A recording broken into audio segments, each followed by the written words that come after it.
Good morning, students. So, yesterday we have started the chapter A Letter to God written by G.L. Fieldus. So, we have discussed the first part of the chapter.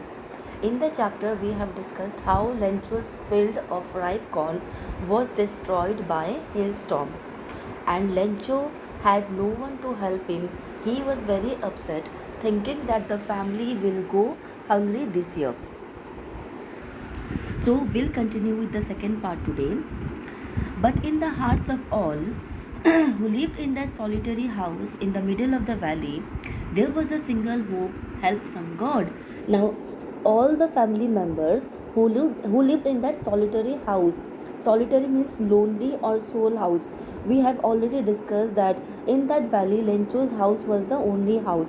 There were no neighbors, okay? And for the family members, there was a single hope, and that was the help from God. Only if God helps them, they will be able to revive from this situation. Don't be so upset. Even though this seems like a total loss, remember, no one dies of hunger. Now, Lencho tells to the family members that they should not be so upset because at the outset it seems that this is a total loss, but no one dies of hunger because something happens. Okay, there will be a way out of this situation as well. That's what they say. No one dies of hunger.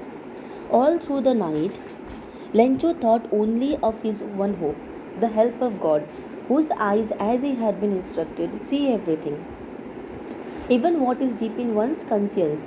Now, all through the night, throughout that night, Lencho thought his only hope about God.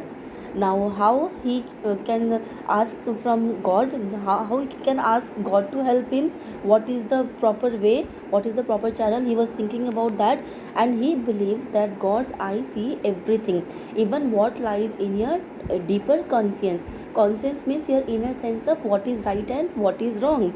So God knows everything, and God must be aware of Lencho's loss of corn.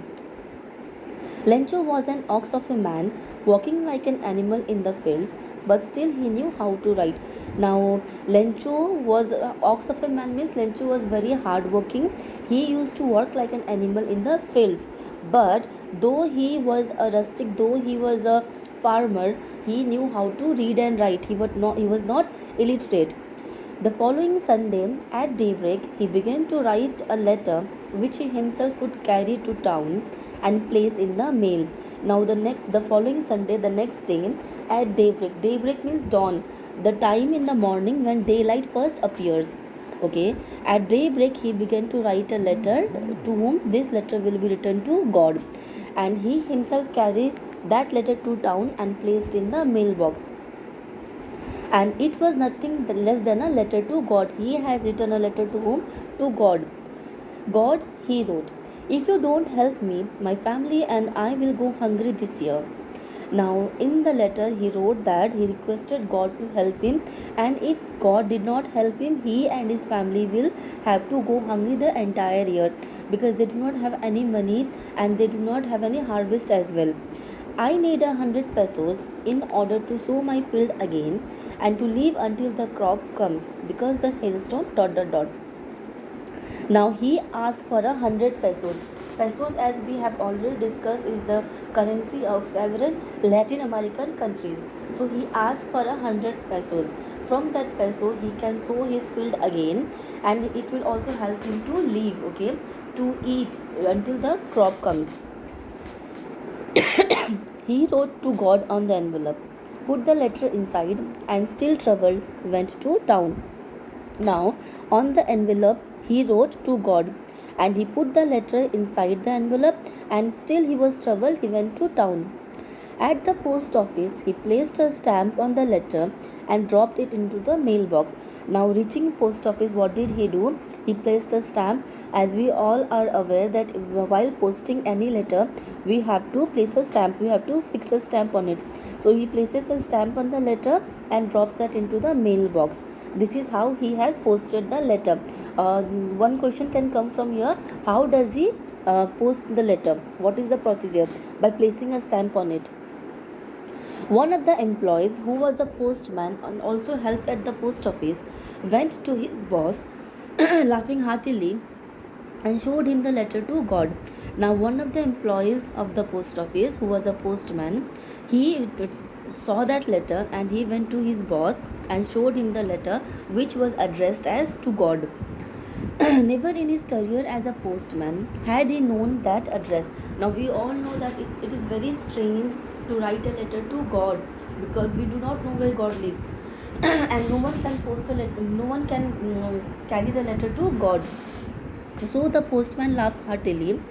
The postmaster, a fat, amiable fellow, also broke out laughing.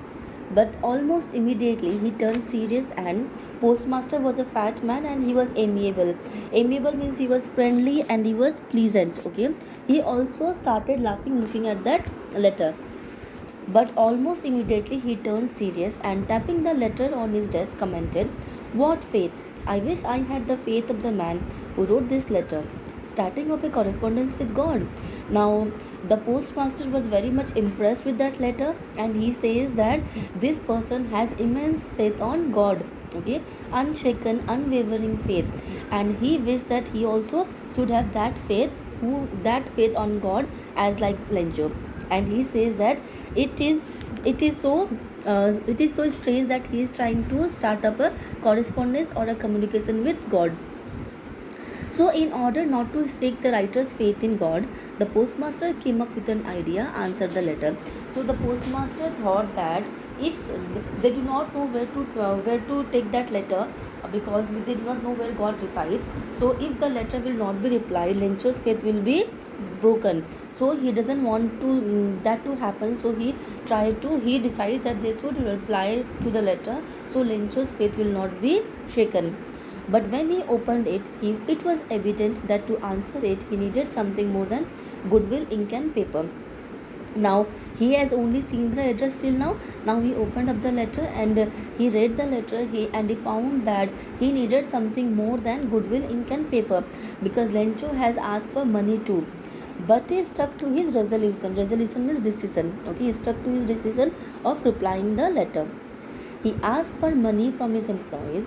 He himself gave part of his salary, and several friends of his were obliged to give something for an act of charity.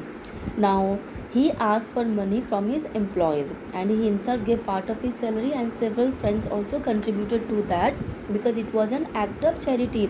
Helping Lencho was an act of charity, because Lencho's field was destroyed, and if no one would help Lencho, then Lencho's family would go hungry that year.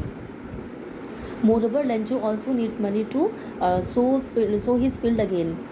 It was impossible for him to gather together the 100 pesos, so he was able to send the farmer only a little more than half. Now, the postmaster could not collect the entire 100 pesos, so he could manage only 70 pesos, a little more than half. He put the money in an envelope addressed to Lencho, and with it a letter containing only a single word as a signature, God. Now, the postmaster put the money inside the envelope, the envelope was addressed to Lencho, and he put the single word as a signature, that is God, in order to show that God himself has replied the letter and God has sent money to Lencho. So this is the second part. In the first part, we learned how Lencho's fields were destroyed, and in the second part, we have learned how the postmaster and the post office employees, they have managed to help Lencho by collecting money and sending that money to Lencho. Now, in the third part, we will be discussing Lencho's reaction after receiving that money. So here are few questions, oral comprehension check. Who or what did Lencho have faith in? What did he do? Lencho had faith in God, and he wrote a letter to God asking him to give him 100 pesos. Who read the letter? The postmaster read the letter. What did the postmaster do then? The postmaster first laughed heartily, then he decided to reply the letter so that Lencho's faith would not be shaken. He himself gave part of his salary.